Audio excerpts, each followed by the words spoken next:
This is the last session of our first day of the Conference on Contesting Memorial Spaces in the Asia Pacific. It's going to be in the form of a roundtable that discusses a film called This Island Is Ours, which hopefully everyone has had the occasion to watch, but we'll explain a little more about that in a few minutes. I'm joined by three distinguished senior academics to discuss the film and related issues, who will hopefully do most of the legwork in what follows. So I will introduce them before we get going. So first, we have Dr. Alexander Bukh, who is a senior lecturer of international relations at Victoria University of Wellington, New Zealand. Alex has research published extensively on national identity, Japan's national identity, foreign policy, and now territorial disputes, and his new project is on Japan-Korea relations. He's also obviously the one of the two directors of the film that we're discussing. So the film, just a tiny little background, This Island Is Ours is the name of the film, Defending Doctor, Retrieving Takashima. It came out in 2016, is that, or 2017? 17, I think, yeah. Around there. So earlier this year, his book entitled These Islands Are Ours, which builds on many of the themes that are also present in this in the film, as a comparative study of territorial disputes in Northeast Asia, came out. Of 4 particular territorial disputes. And so the idea behind this conference and the workshop was that Alex was coming to Kyushu, and we were going to host this in a room in Kyushu all together, in a nice setting, and then go out for beers afterwards. So some of that plan hasn't entirely worked out. Sorry? I'm about to start crying. It'll happen. We'll just have to do a follow-up next year, the year after, whenever we're allowed to go anywhere again. So that was the original idea behind the conference and also this roundtable. So to talk about the film with Alex, we have 2 special guests, metaphorically flown in. So first we have Professor David Leheny, sorry, just is it just Leheny? I beg your pardon. It's Leheny, yeah, you got Leheny, it. okay. Yeah. In my head, I've been saying it with a hard H sound the entire time. So yeah, sorry, David Leheny, who's a professor at the Graduate School of Asia Pacific Studies at Waseda University. So David's research looks at Japanese politics, East Asian security, but also particularly the role of culture and emotions in international relations and international studies. His most recent book, I hope, is Empire of Hope, happily, the sentimental politics of Japanese decline, which features one of my favorite images ever on the cover, which is Shinzo Abe as Super Mario, in quite the which conjures up all sorts of emotions, and I'm not quite sure about culture, but anyway, definitely emotional, has some emotional pull. And our second guest is Professor Jung-Sun Han, who's a professor at the Division of International Studies at Korea University.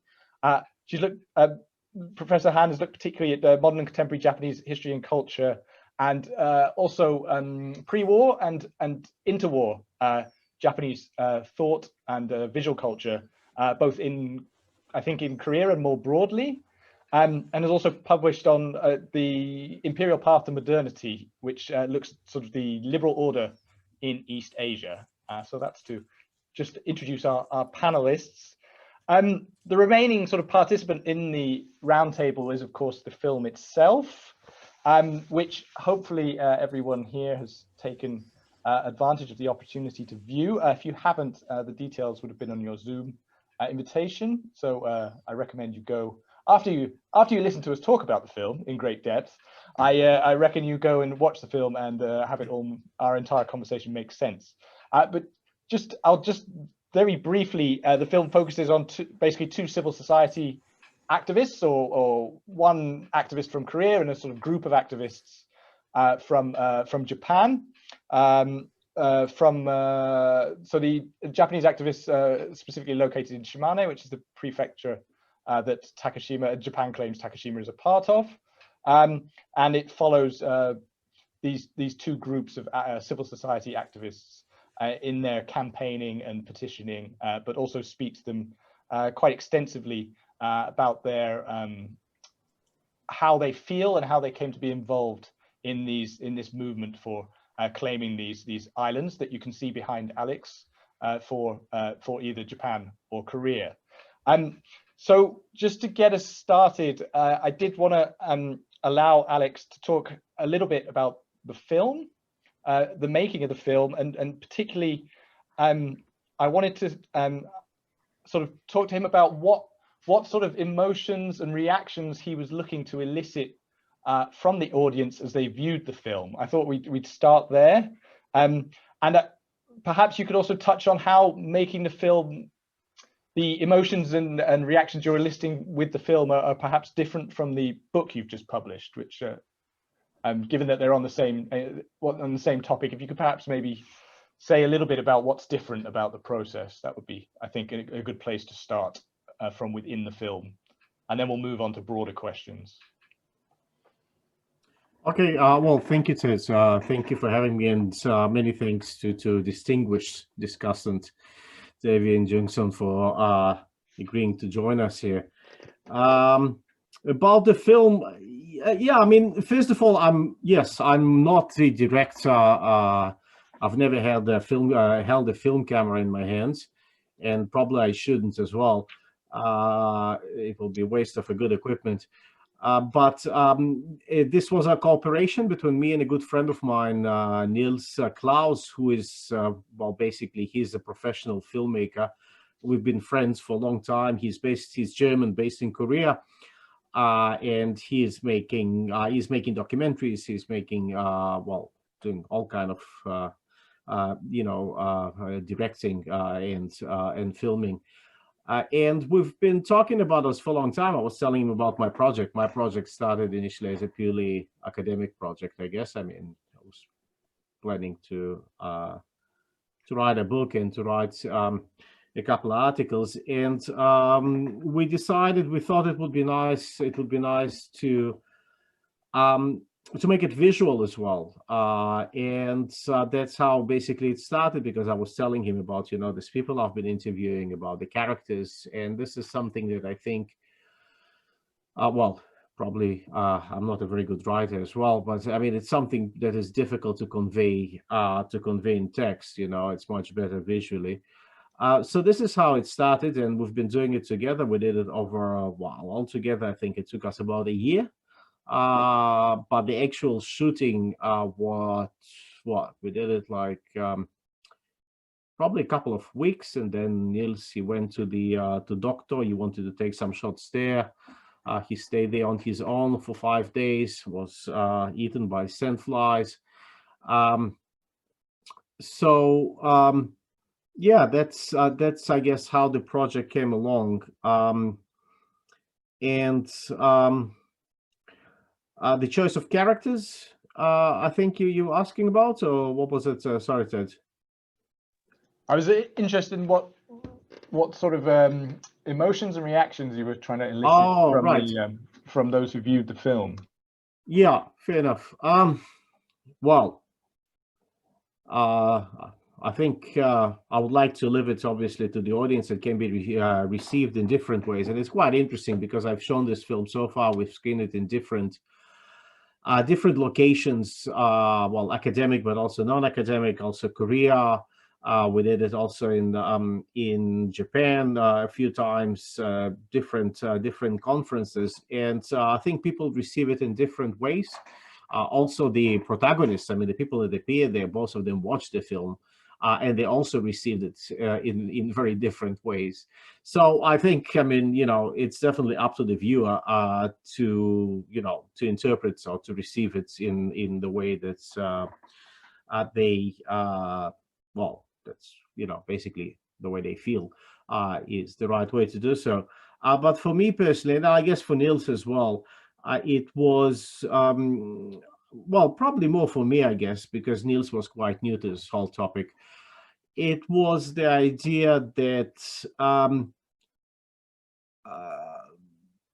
I think people when we watch this kind of activism, we see it quite often, on TV, and they show the most shocking kind of sensational scenes, and quite often people think, and myself included, oh, these people must be crazy. I mean, what are they doing? There's something wrong with them.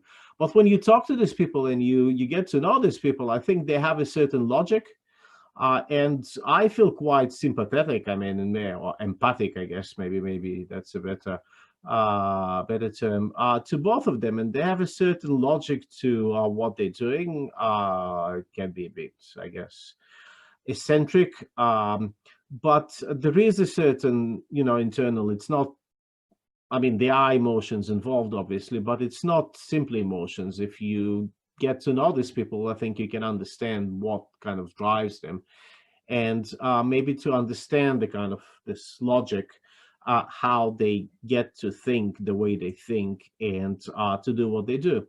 And this is something that I guess I wanted to convey to people interested in Japan-Korea relations, because there are quite a few documentaries on films and visual image, but I think, and especially like civil society related, I guess, activism related to textbooks, comfort women, victims of the A bomb.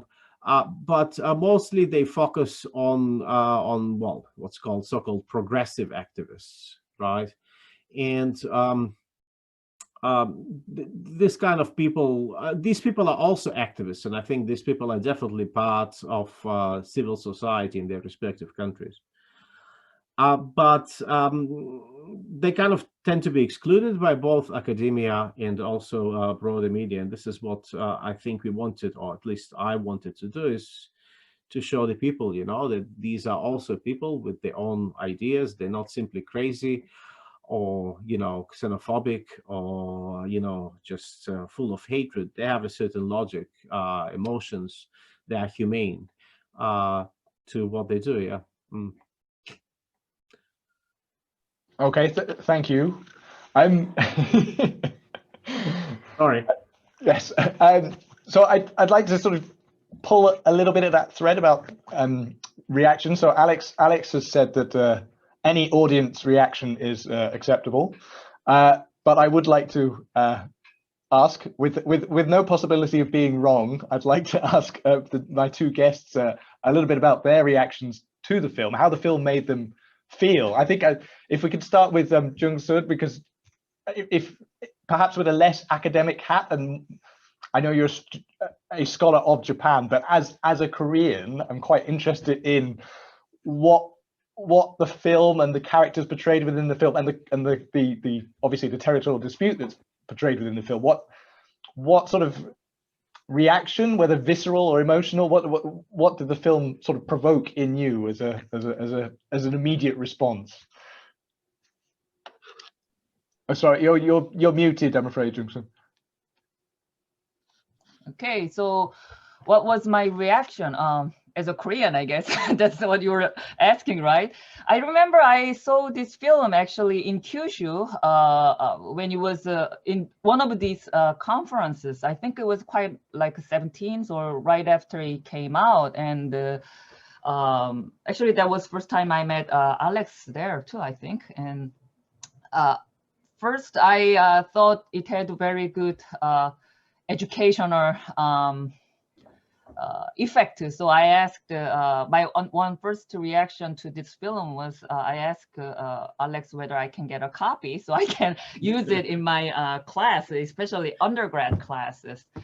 The other reaction, when I was watching this film first time, then I thought the Dokdo was really, I never been to Dokdo yet, and Dokdo was portrayed such a beautiful way.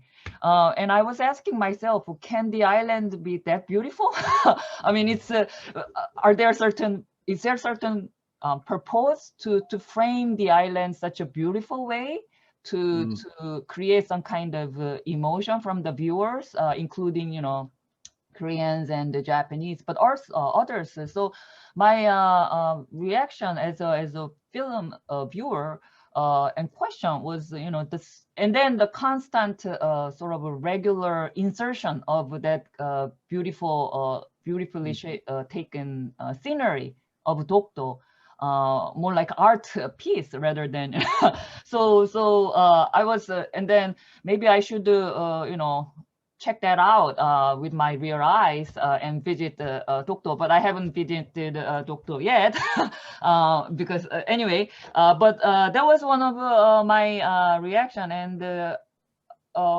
other of, you mentioned, you asked about the how the characteristics of the two individuals, two main activists, one Korean male and the Japanese female, right? And it seems, I think there is quite a conventional knowledge or conventional knowledge that, you know, Koreans tend to be very, you know, hot-headed, especially, you know, emotionally, you know, shaped, whereas, you know, Japanese cool down. And that kind of images, stereotypical images are quite produced in many medias, cartoons and so forth, especially when, you know, Japan portray Korean hot-headed nationalists and so forth. So another reaction for me to the film was, I mean, it's kind of following that kind of a stereotype. The way the guy, Choi Jae-ik, right? I mean, compared to the Japanese activists, female women, seems quite you know, I don't know, more active, more emotionally moved, and with this, you know, making this performance of with the blood and writing, fingers writing, that kind of. So, the other reaction was, can this film kind of consolidate that kind of contributing that kind of, or maintaining or reproducing that kind of stereotypes? That's two of some other my reactions. Sure.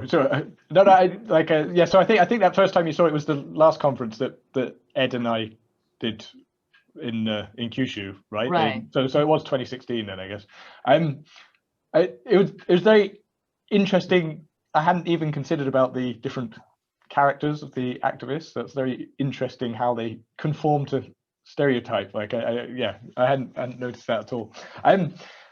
David, I think you just watched the film for the first time the other day. Did you, as an outsider, I don't know, but as someone not native to either of the countries, I'm just sort of interested. What was your main takeaway, or what did it make you feel? Oh, thanks very much. And I should apologize. I've got quite a bad cold, so if my voice gives out in the middle of my comments, I apologize in advance to everyone. But yeah, as an American, I mean, I never understand territorial disputes in general. I think because, like, if I were president of the United States and Spain came, the Spanish ambassador came to me and said, you know, we've got a map and a treaty, and it shows that Florida is still ours, and we need to talk about how you're going to return. I'd be like, you know what, Spain? I don't need to see the map or treaty. You have an honest face and I trust you. It's yours, but you have to take all the people. You have to take all of them, and no givebacks. Like once it's done, it's yours. You know. So I think there's plenty of parts of America I would gladly saw off and give to any country in the world that would have them from it. So yeah, I'm certainly from an outsider in that perspective. But I should say that for me, the part of what made the film so exciting was that the way it diverges in all sorts of productive, interesting ways from Professor Bukh's wonderful book, which you mentioned. I know the book first because he actually published it in the series that I edited at Stanford. And so the film actually revealed a lot to me. Just watching it helped me sort of understand the activist, and also like just the technique of the book. I mean, when he sent in the first draft, it was actually written in his own blood by hand. And I was like, well, that's a weird way to turn in a manuscript. I didn't understand, but now I get it, you know? And but I should note the final version, the revised version was in Word. So it was much easier to work with for the revisions. But so I learned a lot about his thinking behind it, because one of the sort of exciting things about the book is the way that it separates the motives for the dispute from the sort of geopolitical issues that are typically used by international relations scholars to describe this, or from kind of an almost anachronistic understanding of how territorial disputes work in the imagination of history, that he separates from that and thinks much more about the actual sort of crises that are affecting the political actors, these activists at any given moment. And the book is really innovative in its doing that. And watching the movie now helps me understand that process of how he got there. So just on sort of a level of sort of enriching what's already a wonderful book, it was a really, really great experience. But I'd say a couple of other things, and Professor Han's reflections actually are things I hadn't thought of at all, and really welcome. They've certainly shaped the way I'm going to rewatch it now. But I would note a couple of other things. One is that the movie, I think, quite productively sort of steps away from any efforts to portray the real history of what happened, and instead allows the activists to tell it, because their telling of it isn't, they refer to the treaties and to when it was taken, but you hear these other moments that really clearly affected the activists themselves, such as the abductions issue and the way that Ms. Kajitani refers to it. Now, we don't know if that's really what drove her to this, but the fact that she frames her own story that way is important, right? Because it's a way in which Japan itself becomes the victim of some sort of Korean misbehavior. And that is what inspires her, according to her, to think about the islands in the way she does. And of course, Mr. Choi, of course, talks about the colonial history, but he's also he's clearly sympathetic to somebody like Kim Dae-jung, but is obviously angry about how Kim Dae-jung sort of didn't protect the islands when he negotiated treaties with Japan. And so they're thinking much more about these recent things that helps to inspire them to get involved in this. So I found that fascinating. I also was just fascinated by the kind of self-presentation of them. Now, again, it's a documentary, so it's shaped by the filmmakers and the editors. So how these people think of themselves is hard to know. But, Mr. Choi has this very deliberate way of trying to show that he's rational and calm and sympathetic, that he understands the Japanese and he wants the Japanese to understand him. And Ms. Kajitani has a sort of like studied courteousness about her, in which everything is about sort of doing things the right way. And those, of course, can fall into certain sets of national stereotypes as well. But what's important is that in both cases, they seem to be trying to separate themselves from the irrational actors around them and just trying to let you know that they're the ones who are calmly going about their business and trying to raise the issue so people can understand the real problem facing these two countries. It is interesting to me that both activists kind of look at their populations around them and are truly a little frustrated with apathy about it, which I never really thought of, because unlike the history issues, in Japan, there are huge divisions within Japan about Japan's wartime history, as everybody knows, but not on the territory, right? I mean, the Communist Party and the LDP agree that the islands are Japan's. They differ about what should be done, but the fact that these islands belong to Japan is ubiquitous, and I assume it's ubiquitous in Korea as well. I mean, the opposite understanding in Korea, I would assume. And so the fact that the activists sort of position themselves as being outsiders to their own societies in their commitments to this, I find just sort of a fascinating stance. I mean, maybe it's not unusual for activists, but it does strike me as being interesting, given how common the view is in each country that the islands really belong to them.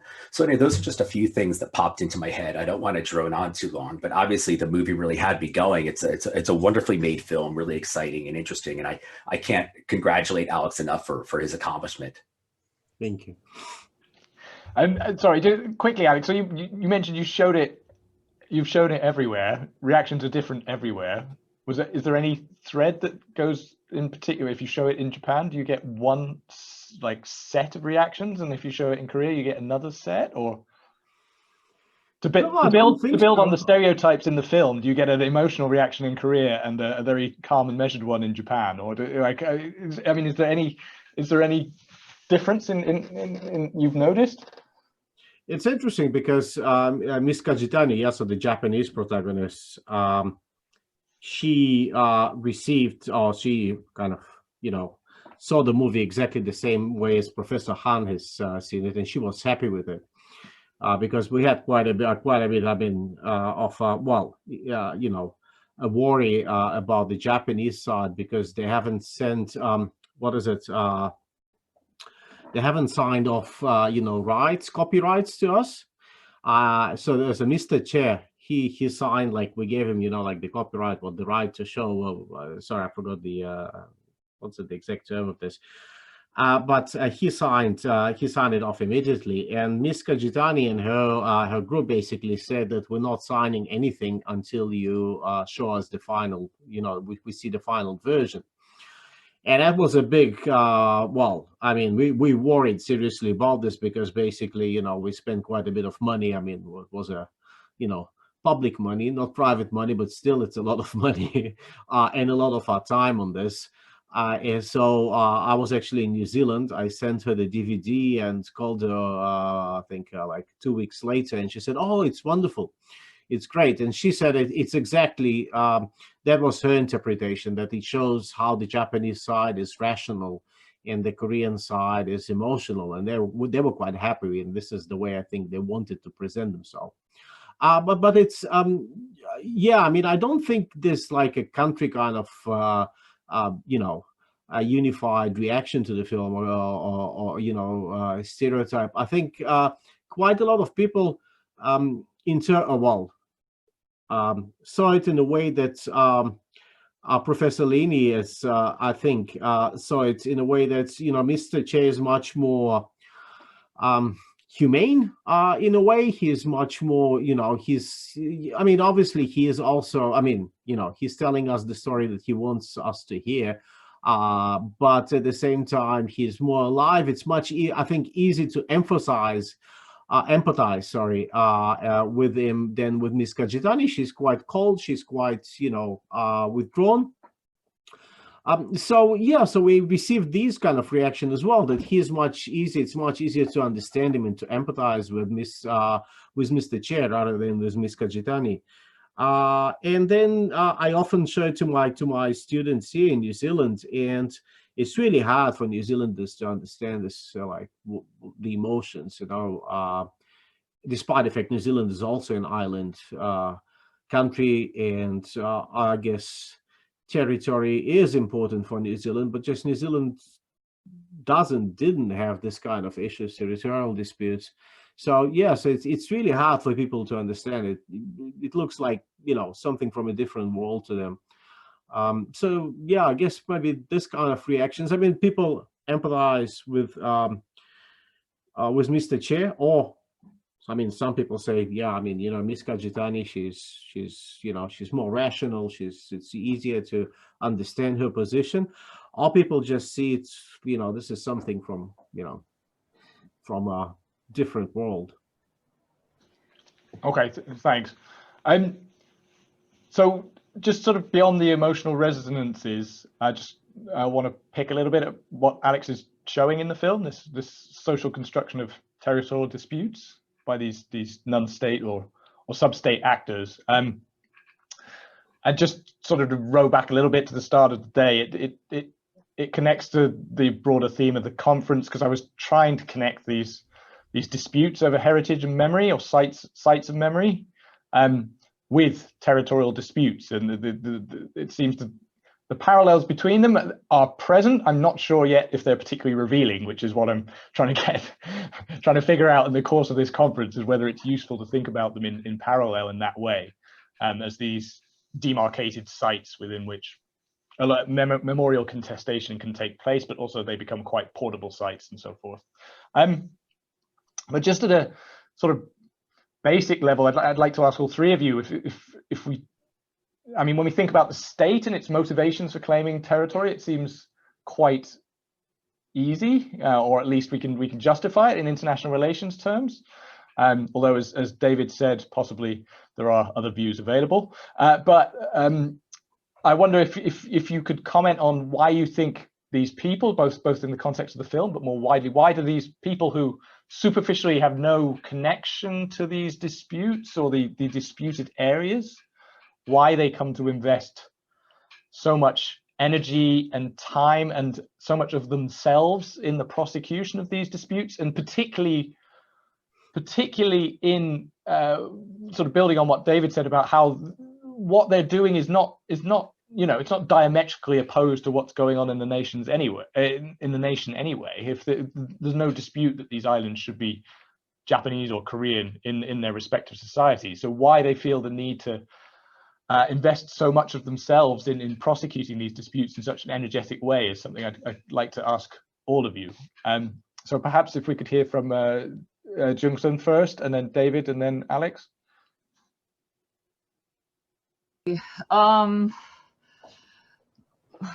I don't know. I didn't go into their heads. I don't know what really drives them. But one thing, especially this time when I watch the film again to prepare for this roundtable session, and I think Dave briefly touched upon, but I think David mentioned those two individuals put them kind of outsider, right?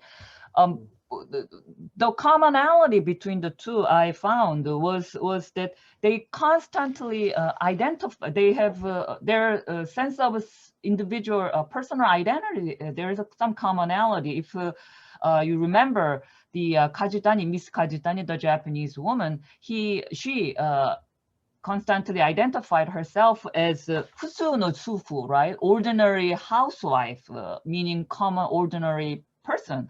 Whereas the Mr.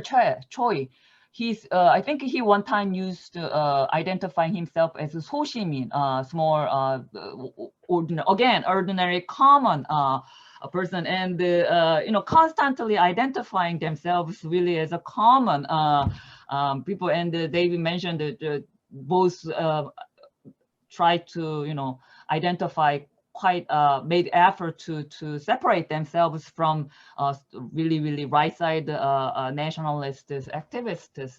So I'm asking, I ask myself, what could they gain by identifying themselves in such a way? And there is commonality, right? And in presenting this kind of a quite political perspective. So maybe just to following up question of Ted, maybe we can gain some idea of what drives them to this kind of really political activities and invest much of his or her time and resources. So yeah, I thought it was quite interesting to find the commonality from that area of identifying oneself as a common citizen, right? It was interesting to see that the more popular term to identify oneself in Korean society is probably 국민, 국민 rather than 시민. But I heard a lot in Japan, they use 시민 to identify oneself, but still in South Korea, many use 국민, 국민. Yeah. But the character here, Mr. Choi, specifically referred to himself as a 소시민.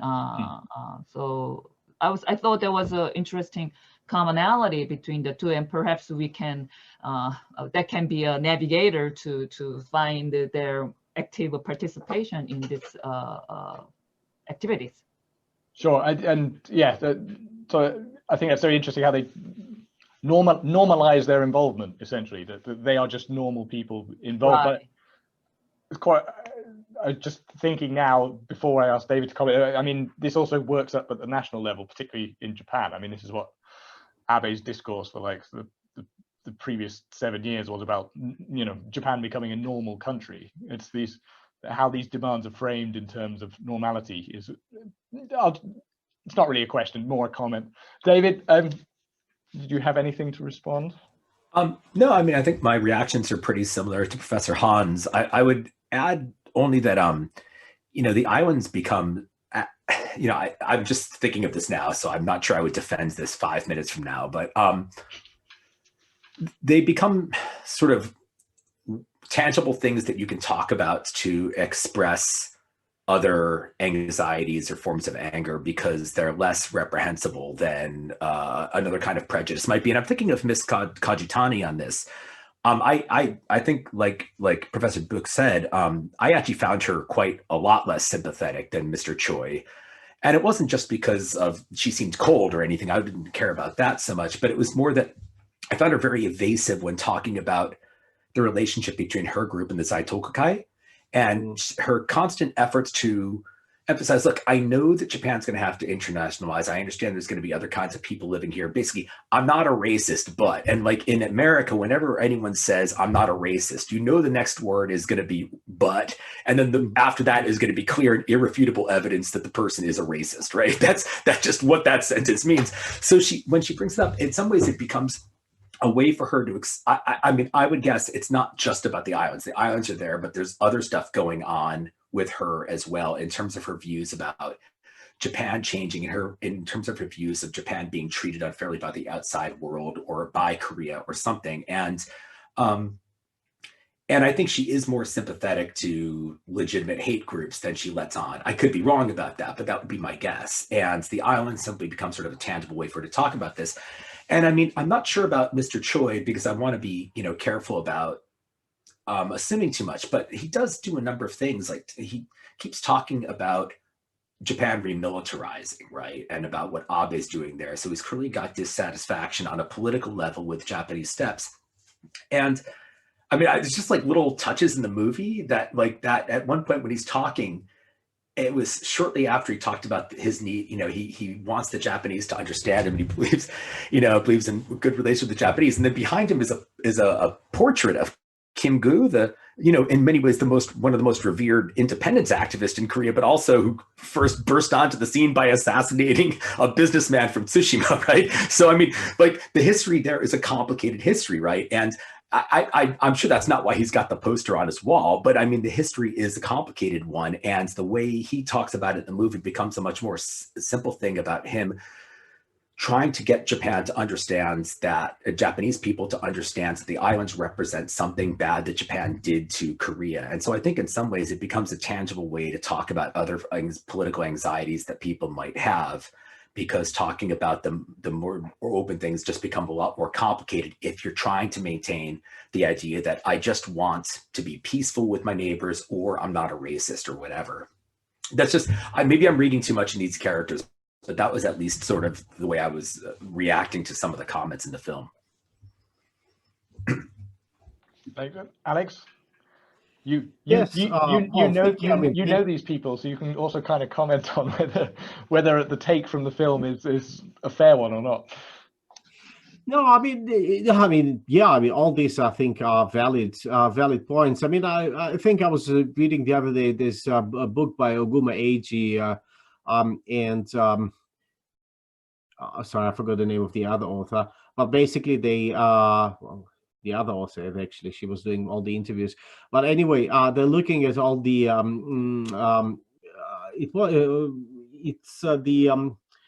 local groups, like study groups that belong to the Tarashi Kyukasho Tsukurukai, so the new history textbooks. It's called grassroots nationalism. And there they talk about these people referring to themselves as usual, normal citizens, Tsunoshimin or Soshimin in Korean. And they interpret it as a way that these people actually are alienated from the society. And this is the way to establish themselves, or, they have a certain image of the way the society should be. And this is the society they see as a normal one, to one they belong, but they're very much alienated from the present society in Japan. This book looks at the Japanese nationalists or revisionists. I don't know, maybe this is applicable to these two characters as well, this kind of argument, though.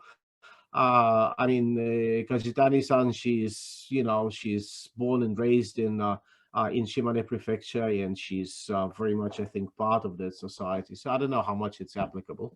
Not sure.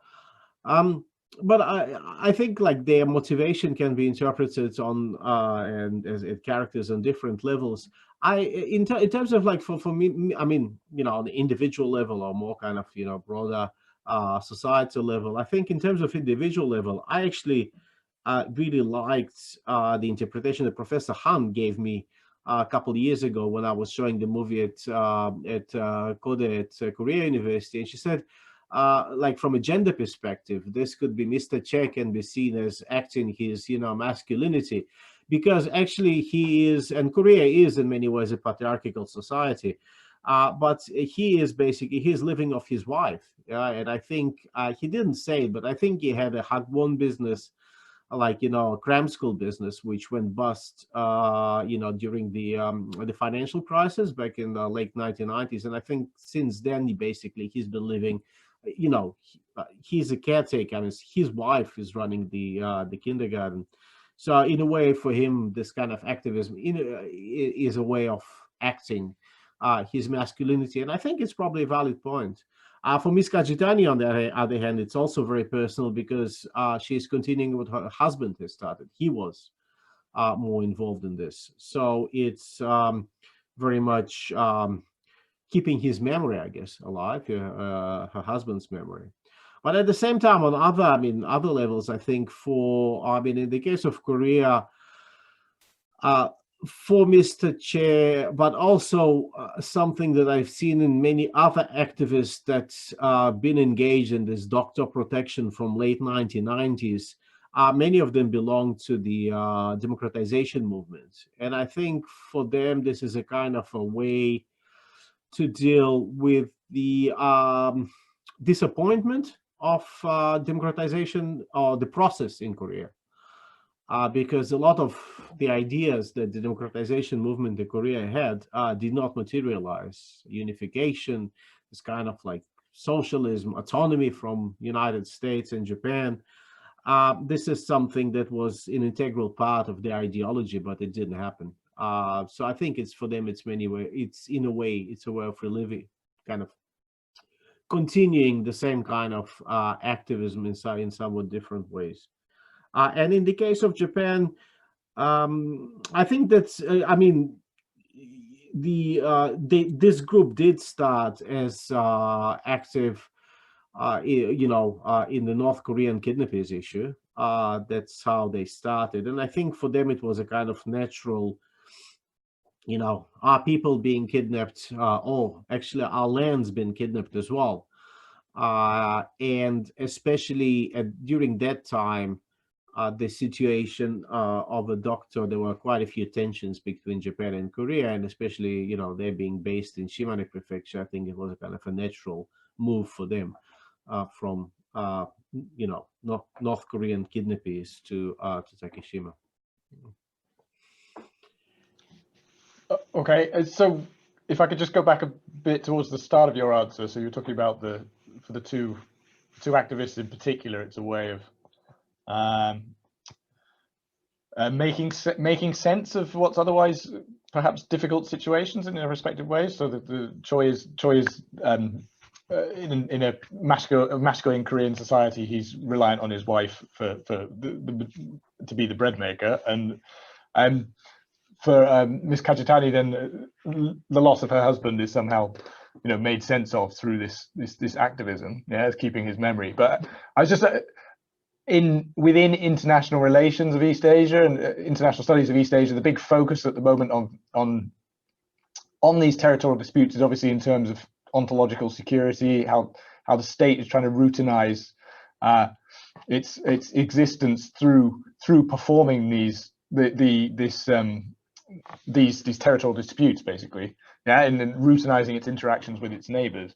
I'm just wondering if any of you had any comments on this apparent upscaling from the individual to the state. Is it so simple that the state is psychologically identical to the individual human in its desire to stabilize its routines through these what are objectively quite marginal scraps of territory on the edge of the nation state, but they just provide a useful sort of space, but also sort of very empty signifier within which these other issues can be worked out. Would that be a fair reading? Do you think that the state and the individual just overlap with one another in that way?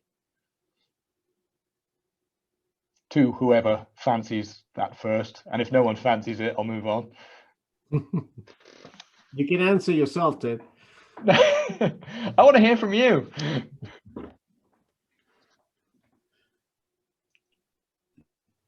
I think it's a very good question. I'm always a little reluctant to suggest any sort of natural connection between the way in which a state expresses, its views on something and to connecting that to the actual citizens, only because I tend to think there's a lot of slippage and things get kind of effaced that way. But I think you're right that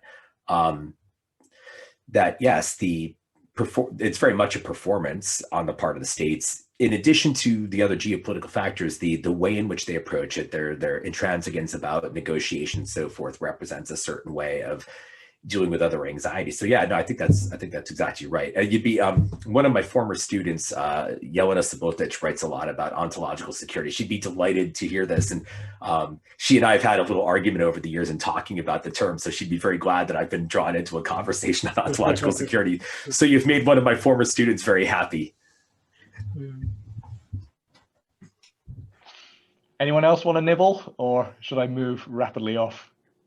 I think you've got a good point there, and Claire,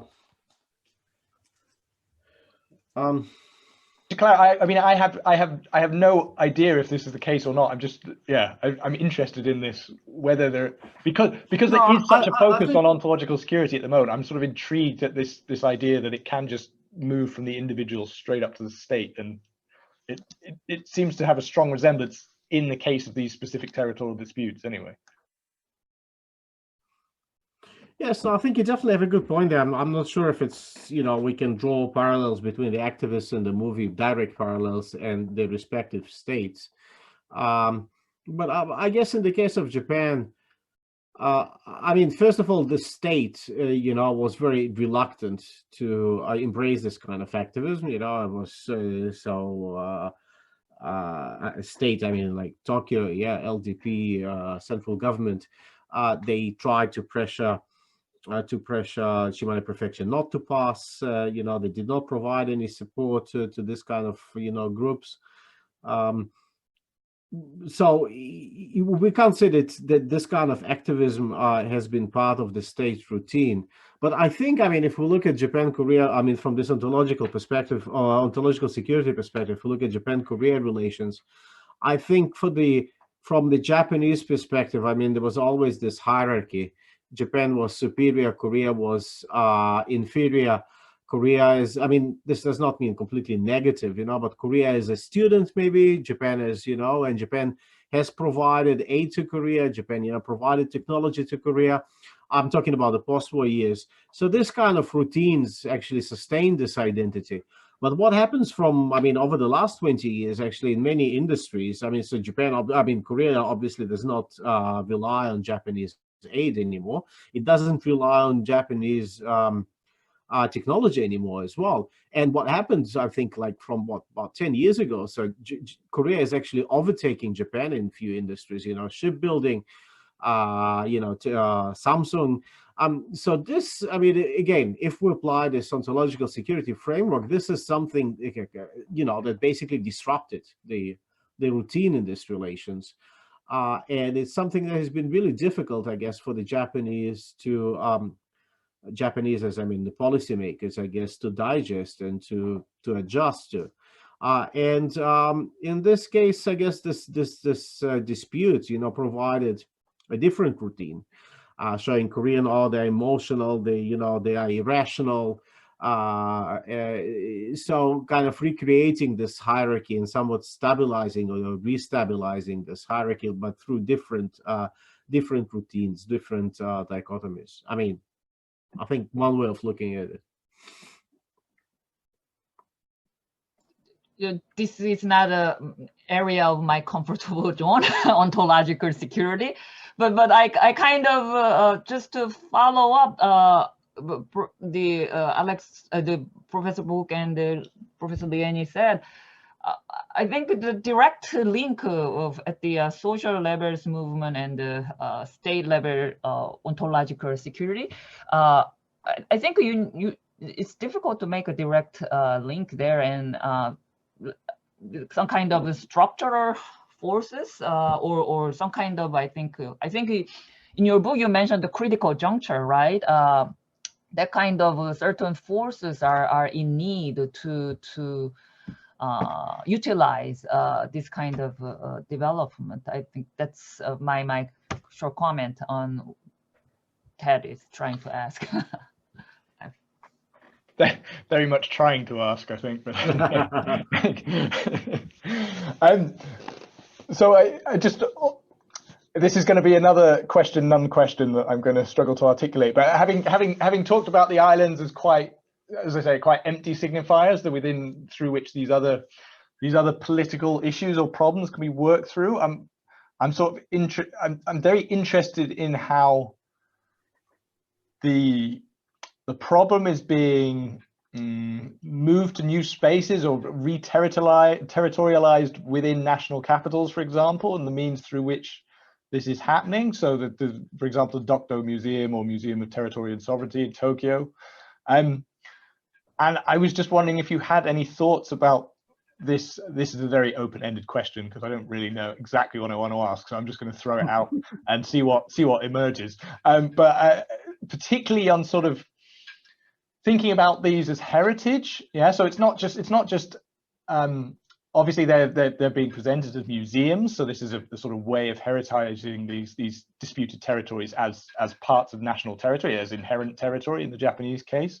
But it's also how that's done. Like if you go to the Dokdo Museum, you've got these massive models of the islands, you know, I don't know, 1/10 scale or whatever. I mean, not quite, I exaggerate, but you know, but it's also like it gets into the specifics of the you know, Dokdo's geology is itself somehow something uniquely Korean about the very rock structure that makes up the islands.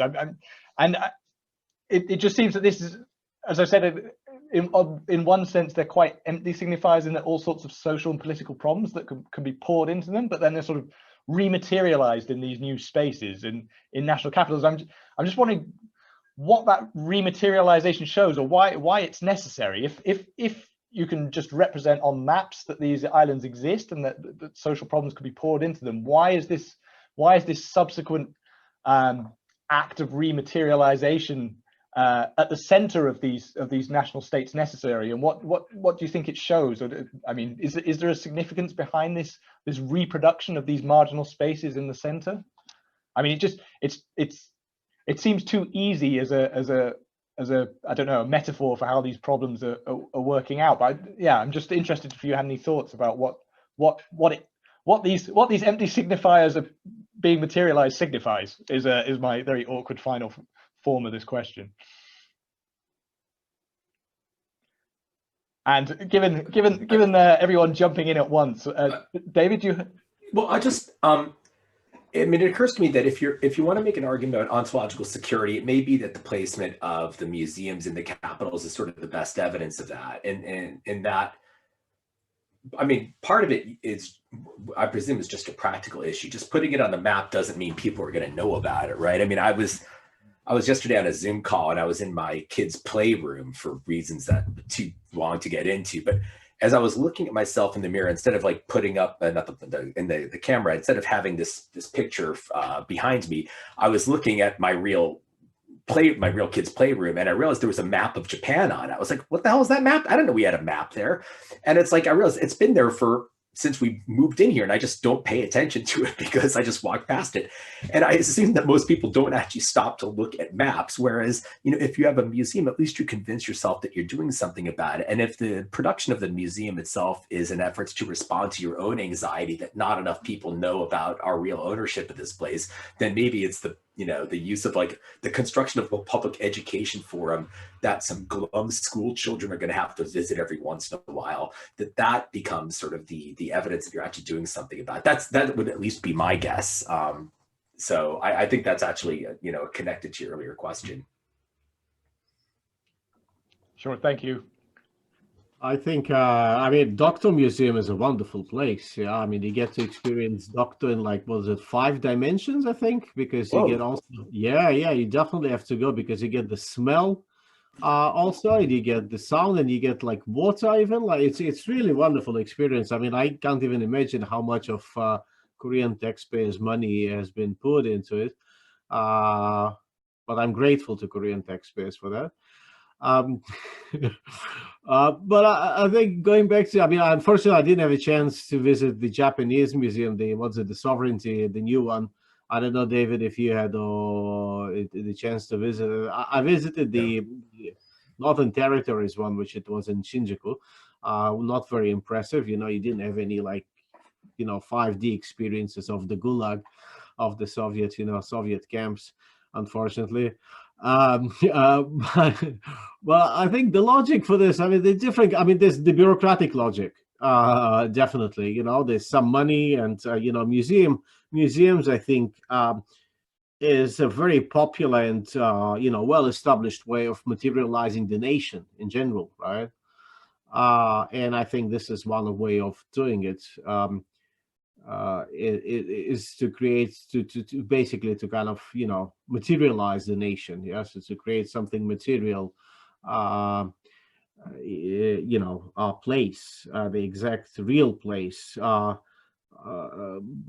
not the actual place, because it's hard to get to those islands, and maybe if you get there, they're not as exciting as you think they are. Quite a lot of people. I mean, I was a bit underwhelmed when I visited Doctor. It is, I mean, it's a nice place, nice rocks. I have a couple of those Doctors just off the coast of Kapiti, in New Zealand where I live, very similar to Doctor, but nothing really special. So I think this is one way of achieving this kind of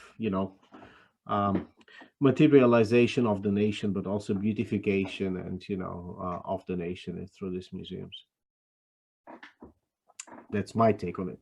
I mean, just on the Tokyo Museum, so I mean, it reopened earlier this year, just in time for Corona.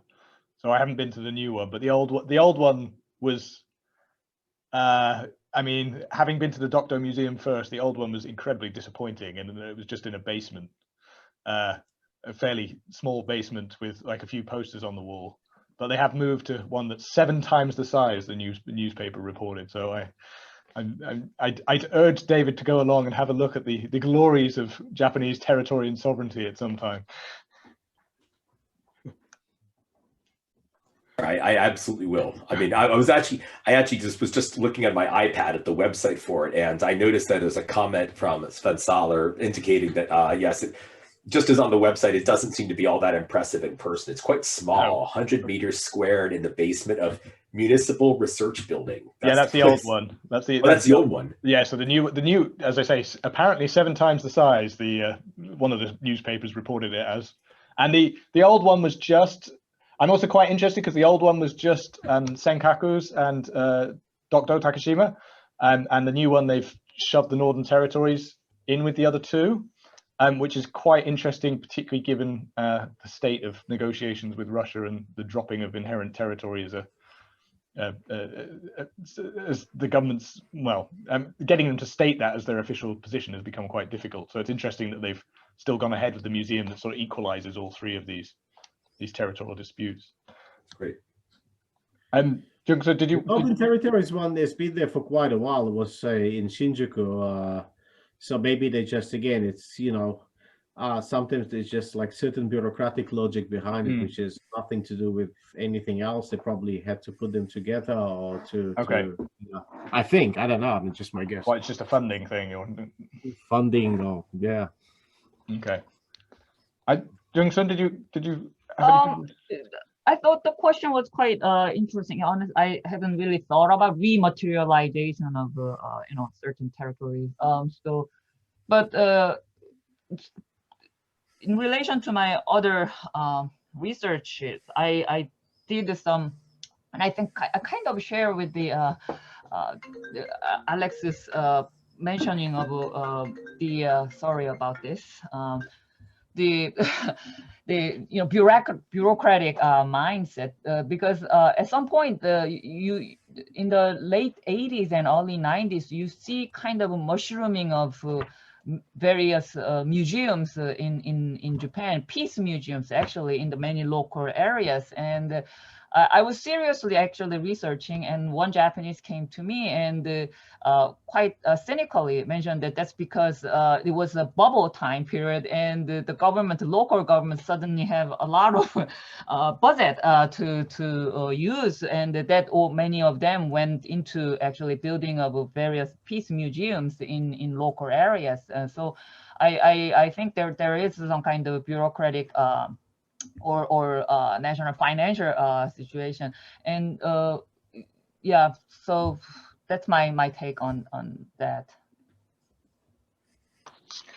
Okay, and so there's a few other things I wanted to talk about, but I might just start throwing it out to seeing if we have any questions that want to be asked by our audience. So I'll give first off, Paul Kreitman.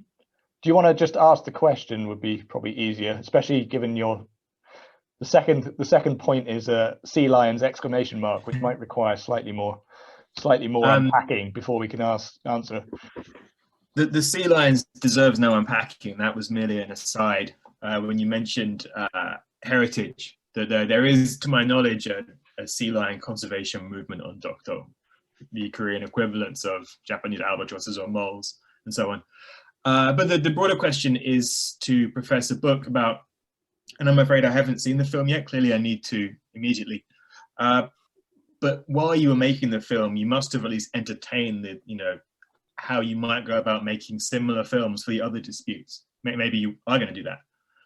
So in your head, I mean, how would you approach those different topics differently, and how would you make different editorial decisions based on those kind of the specifics of those different disputes? Yes, thank you very much for the question. It's very interesting, actually, the sea lion conservation movement, because my understanding is that the North seals, they were all hunted down. I could be wrong. They could have found or brought one there on purpose and trying to kind of to reestablish it. It kind of reminds me the anecdote when Yoshida and Lee Seung-man met, and when Yoshida asked him, are they still lions in Korea? Lee Seung-man said, no, the Japanese killed them all. And that was the end of the meeting. It was a huge effort by American ambassador to make the Japanese and the Koreans reconcile, which failed. But in terms of making movies, I must say that I did think about, and actually was talking to Niels about maybe making a film in Japan, because as you know, probably there are quite a lot of groups engaged in this Northern Territories activism. But I don't know about making different choices, because our film and the film that we would have made or maybe will make about the Northern Territories, we're not that much interested in the territorial dispute itself. It's about the people. So I guess it would depend on who the people are, and how they reveal themselves in the movie or in front of the camera, and what do they tell us. And so I think that would be probably more important rather than the specificities of the dispute. Yeah, so that's my my answer. Thank you. Thank you. I mean, Alex, you started doing the Northern Territories dispute, right? Was where you started.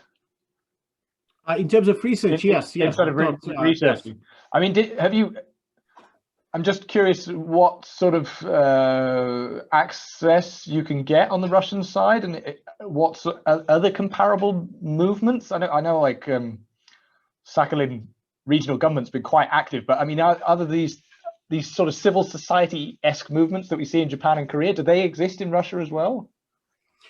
It's quite interesting, actually, because they're none. So there are no groups devoted, to protecting the Southern Kurils, to the best of my knowledge. I mean, I did a bit of research, looked into it. And that's the reason that, I didn't include the Russian side in the book. But when was it? I think 2018, when, the newspapers, the media was speculating on the possibility of, Japan and Russia reaching, a conclusion, resolution on the Northern Territories dispute, and Russia giving up 2 of the smaller islands. There were demonstrations, there were protests, and it's interesting because they were both on the kind of the liberal democratic left, who used basically it to criticize Putin. And there were also demonstrations of the nationalists who also used it, how can you give up, our land, inherently Russian territory. So it's interesting, but I mean, I think these were ad hoc demonstrations. I mean, to the best of my knowledge, there's no like a movement or organization dedicated to protecting the Kurils. Yeah. Okay, I've got a student sort of looking at this, but she there was in 2018 there was a reports that house prices in the South Kurils were like ballooning through the roof as people were trying to live there in preparation for the handover. Like, so I don't know how true this is, but that is what was being reported in the regional press, which I thought was quite. Yeah, ballooning in New Zealand as well. Maybe there's something happening, between the New Zealand government and Japan. I think it's since you've moved there, isn't it? Everyone wants to move there. I don't think we have any more questions. Yeah, in the Q&A, there's a question from Robert Aspinall. Oh, I beg your pardon. Why can't I see the Q&A? Sorry. Do you want me to read the question? No, I can now. I beg your pardon. Okay. Robert, hang on. If I just put you on, and then you can do this yourself rather than me. Okay, Robert, you should be able to talk now. I mean, to us.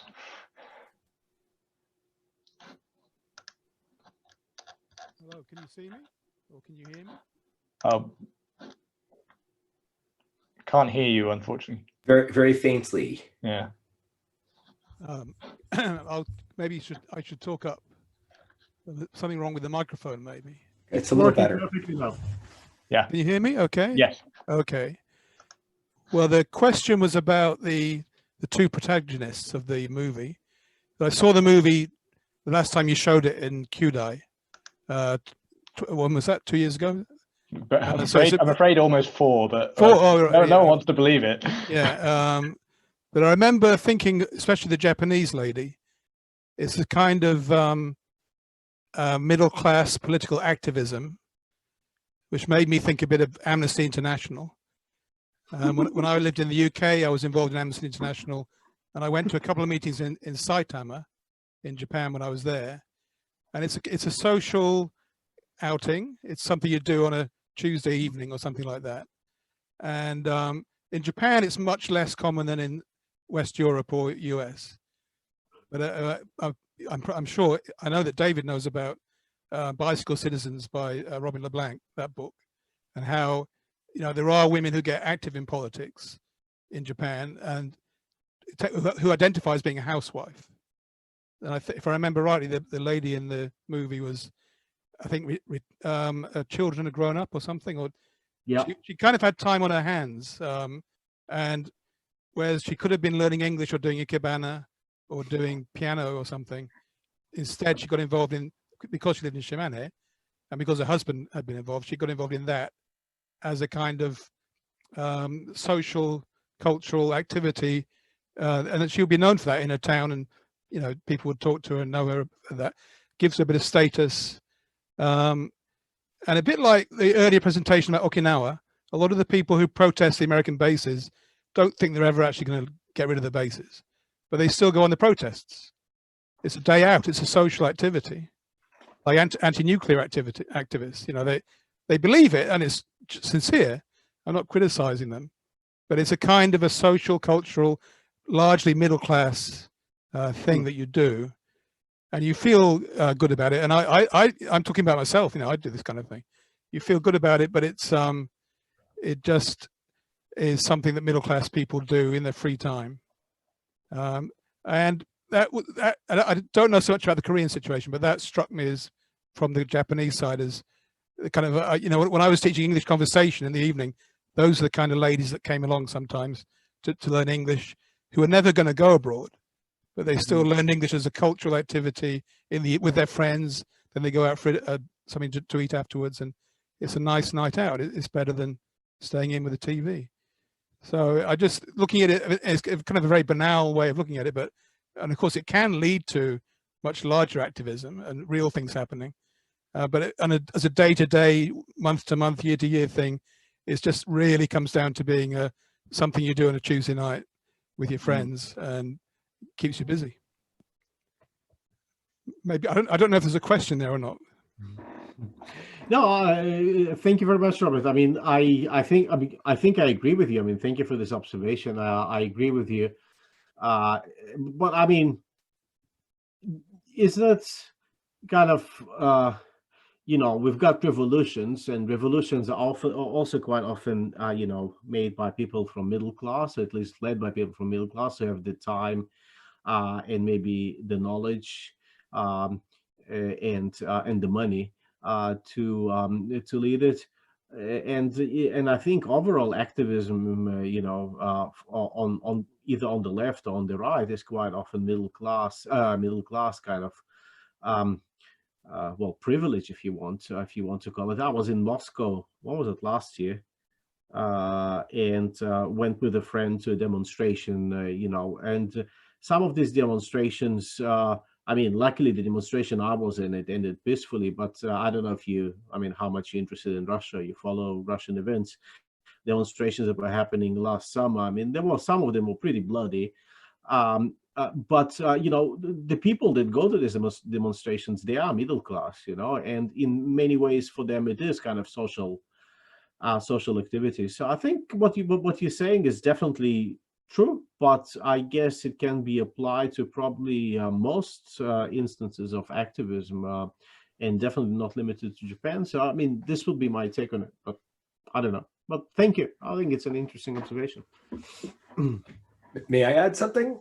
It's a great question from Professor Aspinall, as expected, and I would just say that that sort of recognition that activism is fun and that's partly why people do it, for the social aspects of it, is sort of a cornerstone of social movement theory, because otherwise the sort of fundamental mystery of social movements is why anyone would do it, in the sense that it's a collective action problem. If the movement succeeds, you're going to receive the benefits whether you work for them or not.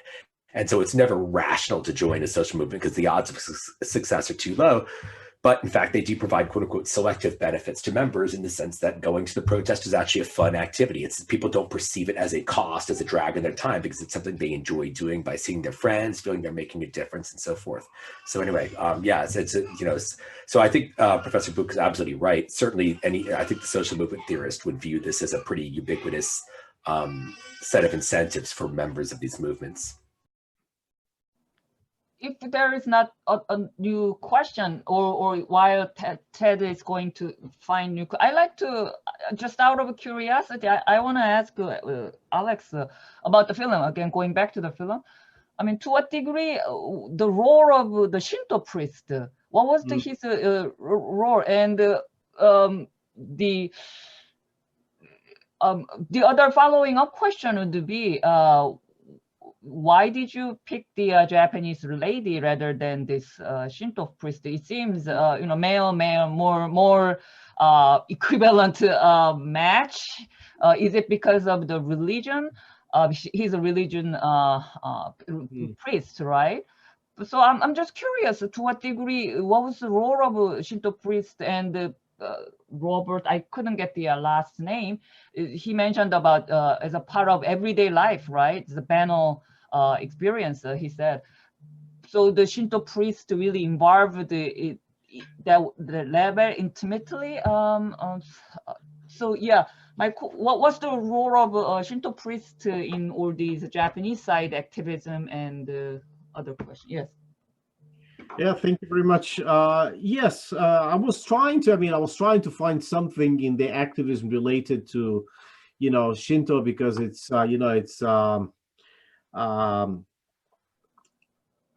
he's from Izumo, Izumo Taisha, and it's quite different from other Shintoism.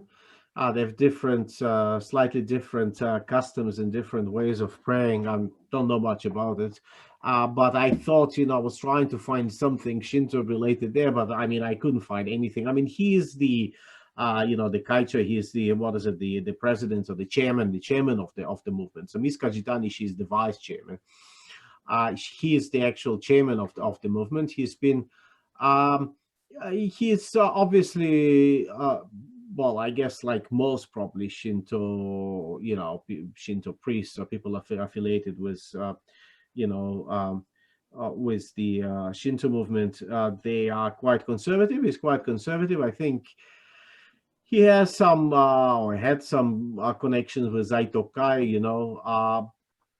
but the reason that we decided to choose Miss Kajitani as to be, the main protagonist for the film, she was the first person I was introduced to. Actually, it was her and her husband. He was still alive then, and it was easy to talk to. I mean, I quite actually was really easy to talk to, and when we approached them, she agreed. She said she will. She's she's ready to participate in this.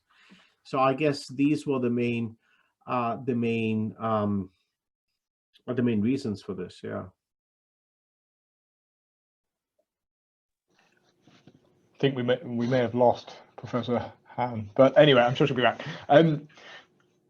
So just following up on the point that Robert made about this contrast in Europe and America, it's sort of save the whale or save the donkey or something like this, and in Japan it's save the islands, or in East Asia it's save the islands. I just wonder what does this say about if these disputes are so characteristic of how the neighborhood is perceived generally in society? Do you think there's something significant in that there's no time to worry about donkeys? There's far more urgent, pressing matters that citizens need to engage with.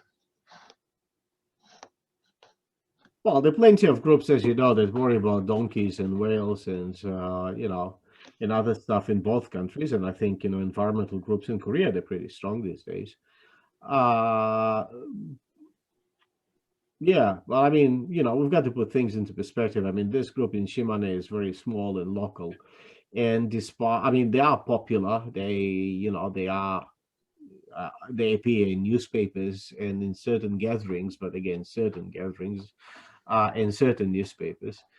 In Korea, Mr. Chair, but I mean, other protect doctor movement. There are other, I mean, like a Vank, which is more youth-oriented group, is quite popular, and I guess there's more influence. But yeah, I mean, I don't think it's either or. I don't think these things are mutually exclusive. You can campaign for donkeys and for doctor, or donkeys on doctor. Donkeys on doctor, preferably, yeah. Yeah. It's just, I guess, probably a final question before we knock the nail on the head, which is to do with the connection. So, Alex, you mentioned these groups are quite small, or particularly in the Shimane case. I was just wondering if you could tell us a little bit more about how much influence do they have, given that, as David mentioned earlier, the actual basic premise is broadly in line with national priorities anyway. I'm just wondering how much of, like, particularly in the Korea's famous for, you get on the train from the airport and you watch the film about Dokdo as beautiful Korean land and stuff. I mean, how much of that has been driven by civil society activism, and how much is it from the center, or is there any point in trying to differentiate where these impulses come from? Is it central capture, or is it bottom up, or is it how do you think it makes the most sense to describe that sort of percolation of the dispute through society?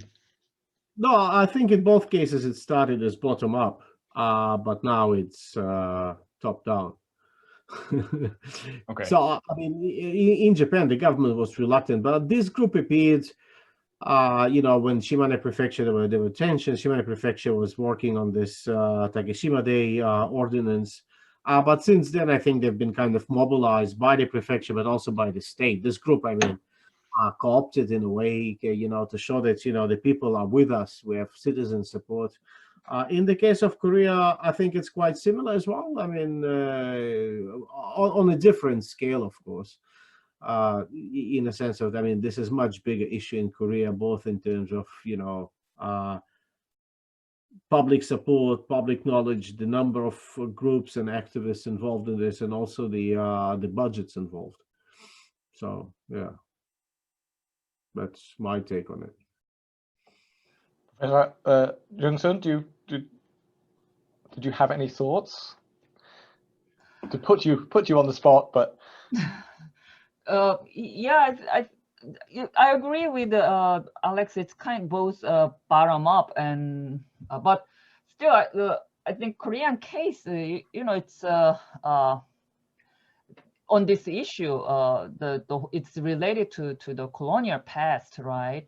So the I'm not sure whether this kind of bottom up nationalism between Japan and Korea can be put on the same level, because in Korean case it's colonized country, and more there is this still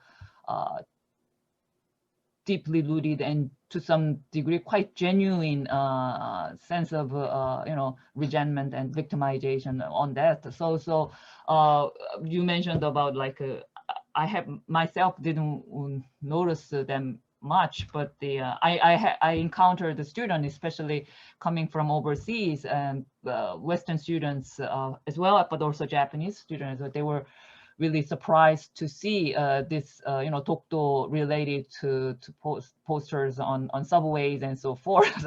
So that's how I noticed. I realized we have that kind of posters on the subway. Anyway,